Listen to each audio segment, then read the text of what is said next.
여러분, 우리 민족에게 있어서 1910년 8월 29일은 잊을 수 없는 날일 것입니다. 이 날을 일컬어서 경술국치라 그렇게 일컫습니다.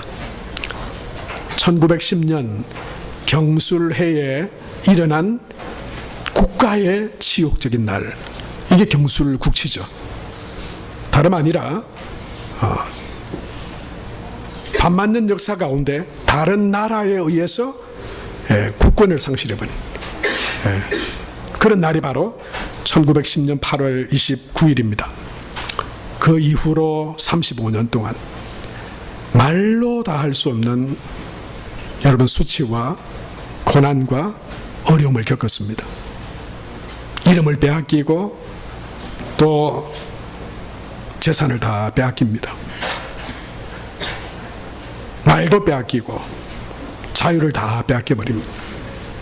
종이된 채 식민지 치하의 그 어려움과 숱한 고난을 당합니다. 잡혀가고 쫓겨가고 피해 다니고. 여러분, 그때 당시에 그 일본 순사들이 이 우리나라 사람들을 잡아서 고문하던 때의 그 방법들을 여러분 인터넷을 보면 금방 찾을 수 있는데 얼마나 지독하고 가혹한지. 거꾸로 매달아서 고춧가루를 붓고 온갖 여러분 고난과 어려움으로 그 세월들을 보내야 했습니다. 1945년 8월 15일 우리나라가 광복을 하게 됩니다.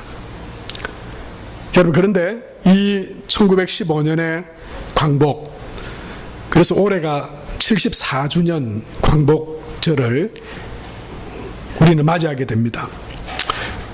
여러분, 이 광복은 특별히 이 부산 지역의 사람들에게 더 뜻깊을 수 있다 생각이 됩니다. 왜 그런지 아세요? 광복동이 있잖아요.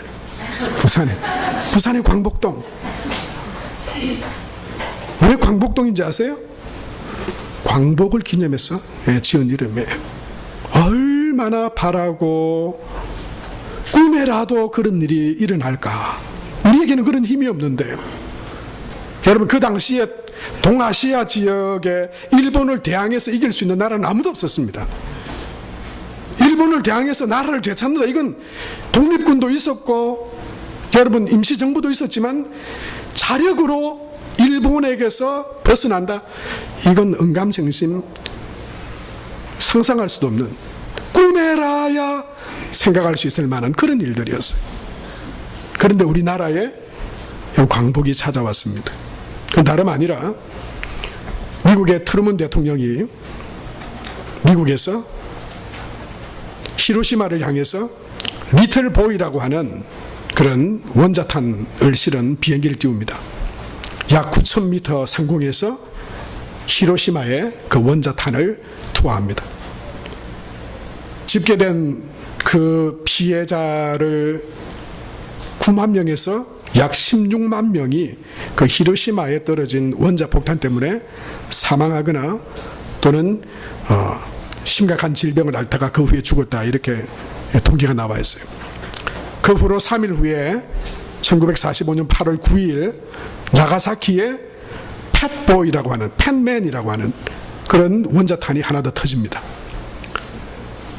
통계에 의하면 약 8만 명에서 9만 명이 그 원자탄에 의해서 죽습니다. 대략 합쳐봐도 약 2발의 그 원자탄으로 일본에 20만 명이 넘는 사람이 죽거나 또는 심각한 질병으로 그 이후에 어려움을 겪었다, 그렇게 말하고 있습니다. 얼마 지나지 않아서 일본의 천황은 무조건 항복이다, 그렇게 항복을 선언하고 맙니다. 사실은 그것 때문에 우리나라가 광복을 맞이하게 된 것이죠. 아마 그 일이 일어나지 않았다면 아마 일제의 그 억압 아래 얼마 동안 우리나라가 있었을는지 상상할 수 없을 정도입니다. 우리 힘이 아니라 그 그런 주변에 정황들이 있었습니다. 또한 우리 신앙인들은 그것이 하나님의 은혜로 이 나라 이 민족이 하나님 은혜 가운데 광복을 맞이하게 됐다, 그렇게 봅니다. 그 당시에 많은 다른 요소들이 있었겠지만 그러나 그 모든 것들 가운데 하나님의 긍휼하심과 은혜가 우리를 자유케 했다, 그렇게 고백합니다. 그런데 우리나라의 이 광복의 역사와 사실 이스라엘 민족의 역사도 참 유사한 점들이 많습니다. 이스라엘 백성들도 애굽에 오랫동안 종살이를 했습니다. 약 400년이 넘도록. 요셉을 통해서 이주한 약 75명의 가족이 애굽으로 들어갔지만 거기에서 약 400년 동안 그 사람들은 약 600만 명이 넘는 사람이 되었고 그들은 다 애굽의 종으로서 살아가고 있었습니다. 그들은 다 노예들이었습니다. 자유가 없었습니다. 그들은 울부짖었습니다. 부르짖었습니다. 하나님은 그들을 구원해 주셨습니다. 그 완강한 애굽, 강대한 애굽, 거기에서 이스라엘 백성들 자력으로서는 자유를 얻을 수 있는 길이 없었습니다. 하나님께서 10가지의 재앙을, 기적적인 그런 재앙들을 내리십니다. 피, 개구리, 이, 파리, 악종, 독종, 우박, 메뚜기, 흑암, 마지막에는 장자를 치는 그 하나님의 그 유월절, 그 장자의 재앙을 통해서 하나님은 이스라엘 백성들을 그 강하고 강력한 애굽에서 하나님은 그들을 이끌어내십니다. 그리고 그것을 하나님은요, 그 시작부터 처음까지 이스라엘 민족의 힘이나 어떤 방법이 아니라 하나님의 은혜로 된 것이다 라고 말씀하고 있습니다. 출애굽기 3장 10절에 보면 모세를 부르시면서부터 하나님께서 그렇게 말씀하고 계시죠. 우리 같이 읽겠습니다. 이제 내가 너를 바로에게 보내어 너로 내 백성 이스라엘 자손을 애굽에서 인도하여 내게 하리라 말씀하셨어요. 그렇습니다. 그래서 보면 참 이스라엘의 이 애굽에서 해방과 또 우리나라가 이 광복을 기념하는 이 광복절, 우리나라의 역사를 보아도 참 유사하다. 특별히 요즘 한참 백색 국가에서 제외하느니 경제 보복이니 이런 것도 지금 일본의 신문을 통해서 지금 이야기되고 있는데요. 여러분, 특별히 이 어려움을 당한 이때에 하나님의 은혜로 말미암아 구원받은 광복을 맞은 우리 이 나라와 민족을 생각하면서 여러분, 특별히 이번 한 주간 더 이 나라와 민족을 위해서 여러분 기도하시고 하나님의 은혜로 이 나라의 민족이 하나님의 나라 되게 하시고 하나님이 구원하시고 또 하나님이 함께 하시는 그런 나라와 민족으로 세워지도록 우리가 기도하며 하나님 앞에 나가야 되리라고 생각이 됩니다. 여러분, 나라가 잘 세워져야 가정이 또 우리 자녀들이 행복하게 잘 살 수 있습니다. 그리고 주신 사명도 감당할 수 있습니다. 여러분, 그런데요, 이 애굽의 역사나 우리나라의 역사뿐만 아니고 사실은 그것은 우리가 이 세상의 역사라 그러죠. 그런데 성경에는 세상의 역사를 포함하고 있지만 그 세상의 역사를 포함해서 아담으로부터 이 땅의 역사가 끝날 때까지의 그 광대한 그 역사를 이루어 가시는 또 다른 역사가 있다고 말씀해요. 그게 뭐냐면 구속사라 그럽니다. 그걸 구속사. 다른 말로 하면 구원의 역사입니다. 구원의 역사. 하나님의 구원의 역사. 그게 다 있다고 하는 것이죠. 이 하나님의 구원의 역사는 여러분 어떤 것입니까? 어떤 거냐면 죄로 말미암아 모든 사람이 죄를 범하였으며 하나님의 영광에 이르지 못하더니 로마서에 말씀하고 있는 것처럼 하나님을 떠나 죄 가운데 죄의 종, 사망의 종으로 살아가고 있는 이 땅과 인류를 구원하시기 위해서 하나님께서 행하시고 일하시는 그 하나님의 구원의 역사, 그것을 하나님의 구원의 역사, 구속사 그렇게 말을 합니다. 근데 여러분, 이것도 생각해 봅시다. 하나님의 구원, 이건 우리 한 사람 한 사람, 또한 이 땅에 살아가는 모든 사람에게 하나님께서 주시기 원하시는 구원의 역사인데요, 이것도 애굽의 역사나 우리나라의 광복의 역사와 비슷합니다. 왜 그렇습니까? 우리 힘으로 되는 게 아니거든. 내가 죄에서 구원함을 받아 하나님의 자녀가 되는 것도 나의 선행이나 나의 노력이나 나의 지식으로 되는 게 아니거든요. 하나님께서 애굽을 구원하실 때는 모세를 세워 인도하신 것처럼, 하나님께서 우리나라를 일본의 그 모든 압제에서 자유를 얻게 하실 때 미국이라고 하는 그 도구를 사용하신 것처럼, 하나님께서 저와 여러분 우리를 구원하실 때도 우리의 힘과 노력이 아니라, 우리의 선행이나 깨끗함이 아니라, 모든 인류의, 저와 여러분을 포함한 우리 모든 인류의 죄를 대신하여 십자가의 대속물로 죽으신 예수 그리스도를 믿음으로 우리 영혼을 해방하시고 우리를 죄와 사망의 권세에서 해방하셨기 때문입니다. 그러니까 이 역사가, 이 세상의 구원의 역사와 우리 영혼의 구원의 역사가 일맥상통하는 것을 우리가 보게 됩니다. 그것을 로마서 8장 1절에서 2절에 보면 하나님께서 우리에게 이렇게 말씀하고 계세요. 우리 같이 한번 읽겠습니다. 시작. 그러므로 이제 그리스도 예수 안에 있는 자에게는 결코 정죄함이 없나니, 이는 그리스도 예수 안에 있는 생명의 성령의 법이 죄와 사망의 법에서 너를 해방하였습니다. 지금 정확하게 말씀하고 있죠? 제가 하는 말이 아니에요. 해방하셨다고 그랬어요. 뭘로요? 죄와 사망의 권세, 사탄의 권세에서 예수 그리스도 안에 있는 생명의 성령의 법이 우리를 해방케 하셨다. 할렐루야. 여러분, 그 은혜로 예수 그리스도 안에 있는 그 생명의 성령의 법, 그것을 믿음으로 저와 여러분이 죄에서, 사망에서 해방되어서 하나님의 자녀로 영생과 구원을 누리게 된 줄로 믿습니다. 여러분, 이것은 지식으로 되는 게 아니죠. 내가 아는 걸로 되는 게 아닙니다. 믿음으로 되는 것이죠. 믿어야만 되는 것입니다. 여러분, 일본의 그 2차 세계 제2차 대전이 이제 그 일본의 이 항복을 통해서 무조건 이제 항복이다, 그걸 통해서 이제 종전이 됩니다. 그런데요, 이 태평양에 있는 많은 섬들, 그 일본의 군인들이 갔거든요. 근데 2005년쯤인가요? 그때 이런 보도가 있었어요. 신문에 필리핀 만다나오라고 하는 섬에 일본의 한 사업가가 사업차 그 필리핀 만다나오 섬을 갔답니다.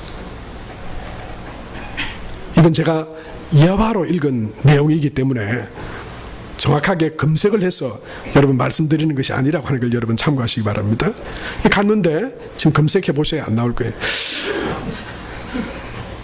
아니, 요즘은 설교 들으면서 바로 저 얘가 맞는지 아닌지 바로 검색을 한다 그러더라고요. 우리는 그런지 모르겠는데. 근데 여러분, 사업가가 가보니까 필리핀 만다나오에 어떤 그 아주 외딴 곳에 가다가 이상한 사람 둘을 만났대요. 만났는데 보니까 일본인이더래요. 전쟁이 끝난 지 60년이 지난, 그러니까 2005년쯤이라고 그래요. 근데 이 사람들은 아직 전쟁이 끝났다고 하는 것을 모르고 있더래요. 네, 전쟁이 끝난지를 모르고 그 소식을 아직 종전선언을 못 들은 거예요. 상사가 이제 끝났다, 무장해제, 돌아가야 된다, 이 소식을 못 들었대요. 그 사람들은 60년 동안 그 소식을 못 듣고는 당연히 여러분, 사람들 피해 있고 숨어 있고 경계를 유지하고 있어야 되니까 그럴 수도 있겠다 싶어요. 근데 더 놀라운 건요, 그 외에 40여 명이 더 있답니다. 그런 부류의 사람들이 그 필리핀 만다나오 섬에. 제가 확인한 건 아닙니다. 여러분, 세상의 역사나 또 광복의 소식은 듣고 알면 자유를 누릴 수 있습니다. 웰컴 투 동막골이라고 하는 영화 여러분 보셨나요? 전 참 그 영화 재밌게 봤는데, 전쟁 소식도 들리지 않을 만한 강원도의 산골 마을 동막골, 거기에서 일어나는 일들을 여러분 아주 재미나게 설명하고 있는 그런 영화였잖아요. 소식이 안 들리면 전쟁이 났다 해도 우리는 그냥 잔치하면서 평화롭게 지낼 수 있는 거예요. 그런데 그 전쟁의 소식을 들으면 그때부터는 이제 긴장해야 되는 것이죠.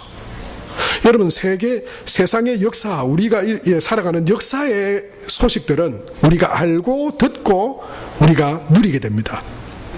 그러나 여러분, 한 가지 다른 것은 우리 영혼의 구원과 하나님의 구원의 역사, 우리에게 예수 그리스도를 통해서 우리에게 주신 그 구원과 은혜와 영생과 참된 복은 믿음으로 되는 것입니다.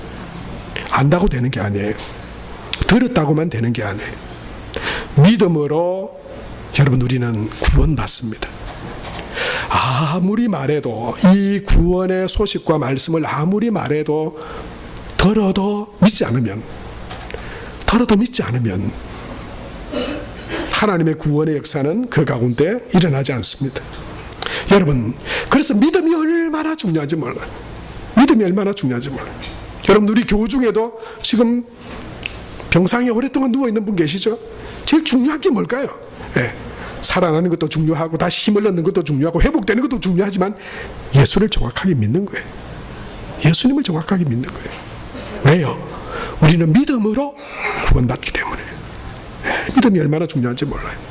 그래서 우리는 늘 믿음 안에 준비되어져 있어야 됩니다. 그런데요, 이 믿음은 사실은 얼마나, 그 믿음이, 우리가 하나님을 믿고 예수를 주로 고백하며 믿는 이 믿음이 얼마나 중요하냐면, 이 믿음은 저와 여러분이 지금 하고 있는 신앙의 모든 행위들, 신앙의 행동과 삶의 원인이기 때문입니다. 원인. 여러분, 믿기 때문에 예배하는 거잖아요. 하나님을 믿기 때문에 하나님께 예배 드리는 거예요. 아예 믿음이 없다면 예배는 성립이 안 됩니다. 예배라고 하는 교회에 내가 앉아있을 수는 있지만 하나님이 정말 나의 예배를 받으시고 기뻐하시는 그 예배는 믿음이 원인이 되지 않으면 일어날 수가 없습니다. 여러분, 그래서 믿음은 우리 신앙생활의 원인입니다. 원인. 기도도 마찬가지 아니에요? 아무리 빌어도 내가 하나님이라고 하는 분에 대한 분명한 믿음과 구세주 예수님에 대한 분명한 믿음이 없다면 여러분, 기도를 해봐야 그건 다른 거예요. 그건 온전한 사실 기도가 될 수가 없는 거예요.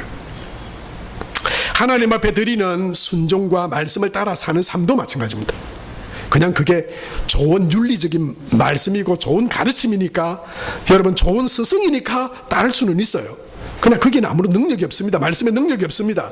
능력은 믿음으로 그 말씀을 순종할 때 하나님의 능력과 역사하심과 함께하심이 있는 줄로 믿습니다. 여러분, 저와 여러분의 모든 신앙의 행위들의 원인이 믿음이 되시기를 축복합니다. 믿음으로 예배하시고, 믿음으로 기도하시고, 믿음으로 순종하시고, 믿음으로 봉사하는 저와 여러분이 되시기를 바랍니다. 왜냐하면 오직 믿음을 통해서 우리는 구원받고, 또한 믿음으로 예배하는 예배를 하나님께서 받으시고, 또한 믿음의 기도에 하나님이 응답하시고, 믿음으로 그 말씀을 따르고 순종할 때 하나님이 반드시 역사하실 것이기 때문입니다. 여러분, 믿지 않는 사람들은 그래서 믿음의 행위를 할 수가 없습니다. 어떻게 살아가냐면 자기 좋은 대로 살아갑니다. 하나님을 예배하지 않습니다. 하나님께 기도하지 않습니다. 하나님 말씀대로 순종하지 않습니다. 그냥 자기 좋은 대로 삽니다. 자기 기분대로 삽니다. 또는 자기 경험으로 삽니다. 세상의 지식으로 삽니다. 그런데 중요한 건요, 그렇게 살아서 결국 어떻게 되는지는 모릅니다. 어디로 가는지 모릅니다.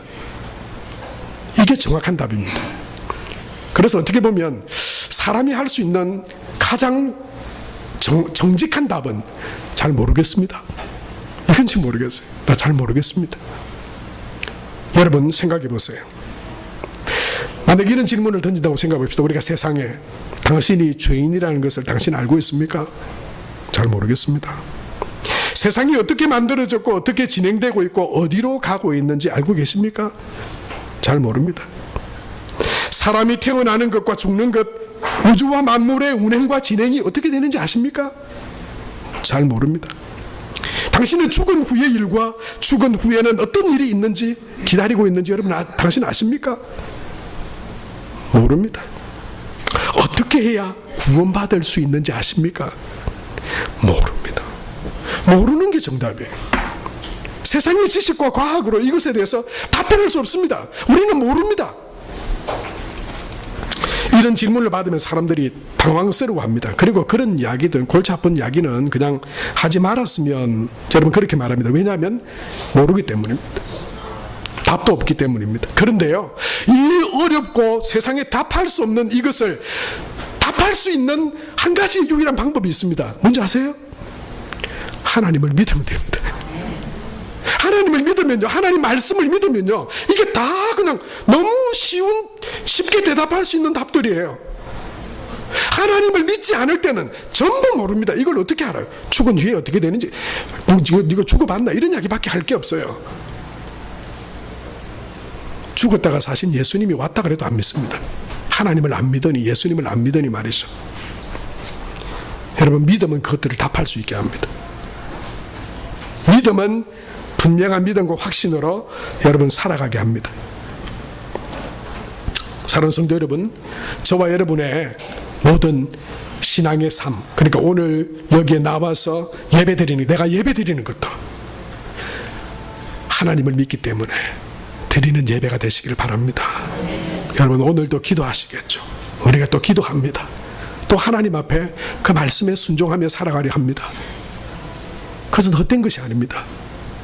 하나님이 살아계심과 예수 그리스도 안에 있는 구원과 복됨을 믿기에 내가 하나님께 기도하고 내 생각과 뜻과 달라도 하나님이 기뻐하시는 뜻에 순종하며 살아갈 때 믿음으로 하나님은 그 삶의 은혜와 인도하심과 복으로 채워주실 줄로 믿습니다. 여러분, 믿음입니다. 그런데요, 이 믿음은 우리 삶의, 우리의 신앙생활의 원인일 뿐만 아니라 사실은요, 믿음은 우리 신앙생활의 결론입니다. 결론. 왜 그렇습니까? 믿으면 어떻게 돼요? 믿는 대로 되기 때문에. 할렐루야.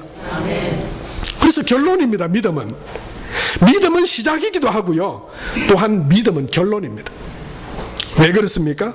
믿는 대로 되기 때문입니다. 우리는 하나님의 말씀을 믿고 예수 그리스도를 믿습니다. 하나님의 말씀이 진리이심을 믿고 예수님이 길과 진리와 생명 되심을 믿습니다. 그런데 그 믿음은요, 이미 그냥 믿는다로 끝나지 않고 그 믿음은 믿음의 결론이 되어서 우리 가운데 찾아옵니다. 왜 그렇습니까? 믿으면 구원을 주시기 때문입니다.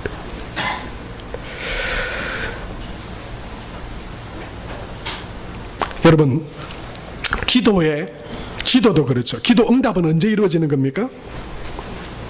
믿음으로 기도하는 그 시간이 이미 응답의 시간인 줄로 믿으시기 바랍니다. 구하고 기도한 것은 뭐라고요? 받은 줄로 믿으라. 그리하면 어떻게 된다고요? 그대로 되리라. 할렐루야. 기도는, 믿음은 결론이에요. 이미 믿음으로 기도했으면, 정말 믿음으로 기도했으면 결론을 우리는 얻은 거예요. 하나님이 응답해 주시고 하나님이 이루시고 하나님이 역사하실 것이다. 그게 믿음의 기도죠. 여러분, 믿음으로 순종하며 나가면 나중에 복을 얻는 게 아니에요. 이미 우리는 하나님의 순종의 축복의 삶 가운데 살아가는 거예요. 여러분, 기쁨으로 믿음으로 순종하고 믿음으로 예배하고 그래서 믿음으로 기도하며 살아가는 저와 여러분이 될 수 있게 되기 바랍니다. 오늘 성경에 보니까 하나님의 구원을 하나님의 전적인 능력으로 받은 이스라엘 백성들이 이 하나님이 약속하신 이 가나안 땅으로 진행해 나갑니다. 그런데 그들 가운데 큰 어려움이 하나 닥치죠. 그것은 바로 눈앞에 놓여져 있는 홍해와 뒤에서 추격해 오는 애굽의 군대입니다. 여러분, 여기에도 보면 정확히 두 부분이 딱 나눠지는데요, 믿는 자와 믿지 않는 자가 나옵니다. 믿는 자의 모습이 어떻고 믿지 않는 자의 모습이 어떤지 정확하게 나옵니다. 믿는 자의 말이 어떻고 믿지 않는 자의 말이 어떤지 나옵니다. 그리고 하나님은 믿는 자의 결말이 어떻고 믿지 않는 자의 결말이 어떤지를 이 사건을 통해서 하나님이 우리에게 분명하게 보여주고 계십니다. 먼저 여러분, 하나님의 구원을 받았지만 그러나 하나님을 믿지 않았던 사람들의 말은 어땠습니까? 오늘 본문 11절과 12절 말씀에 보면 이렇게 말씀하고 있죠. 우리 두 절을 같이 한번 읽겠습니다.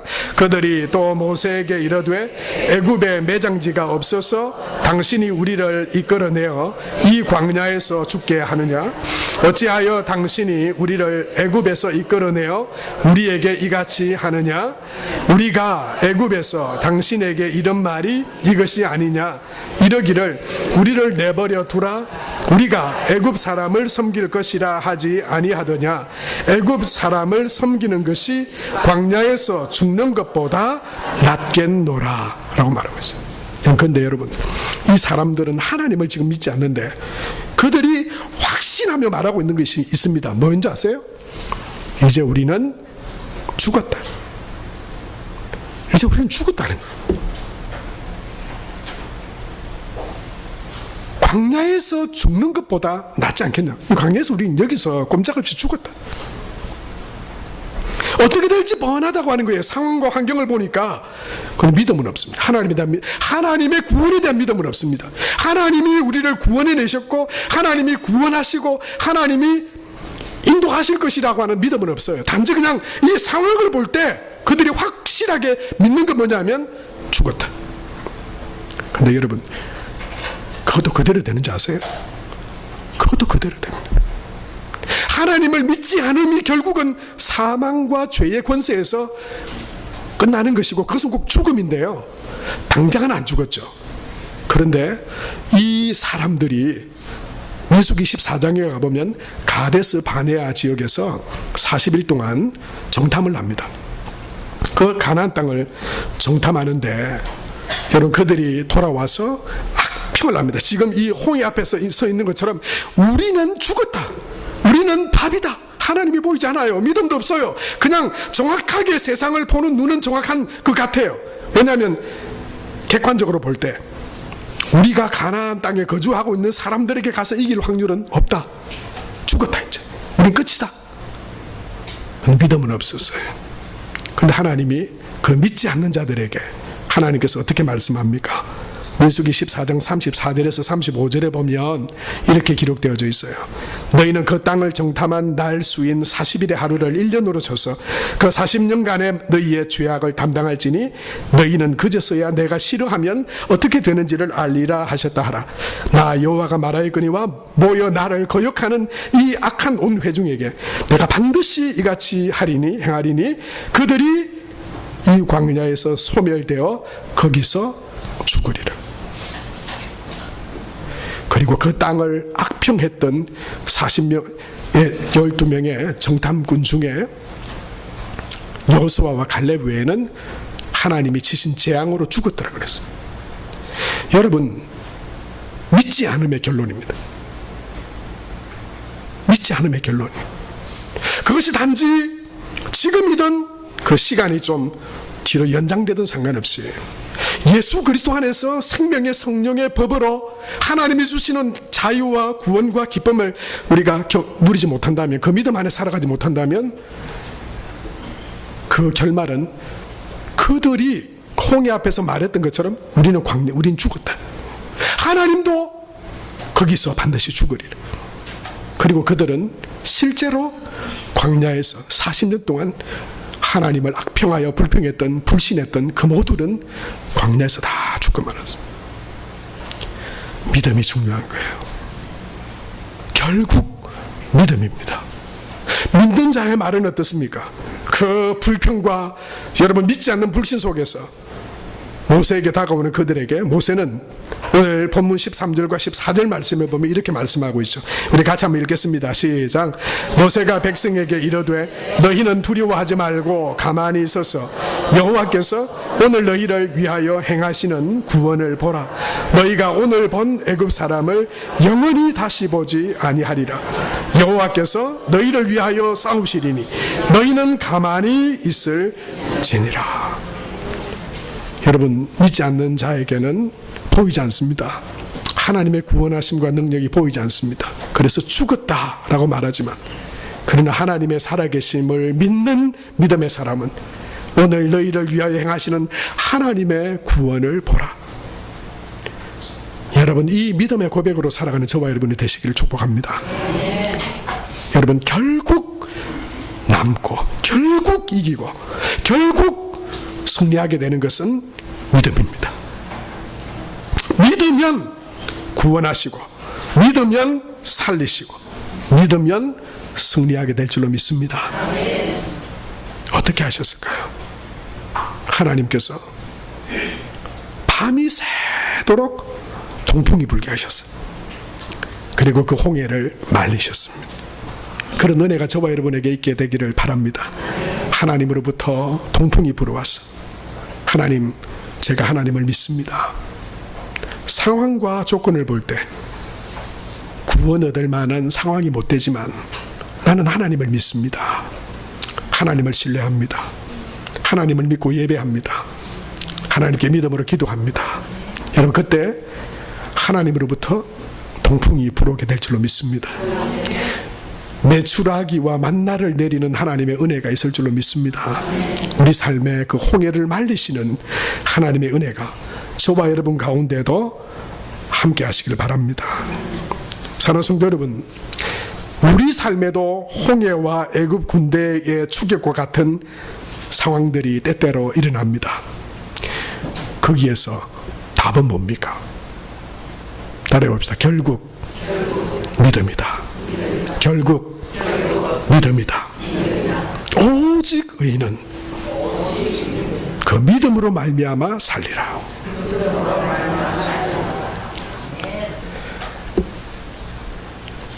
우리가 살아온 것도, 또 앞으로 살아갈 날도, 또 누리게 될 것도, 내 삶의 모든 만족과 참된 기쁨도, 기도의 응답도, 하나님의 능력과 행하심도 오직 믿음 안에 우리에게 주어지시는 것으로 우리가 믿고 그 믿음으로 승리하며 살아가는 저와 여러분, 우리 모두가 될 수 있게 되기 바랍니다.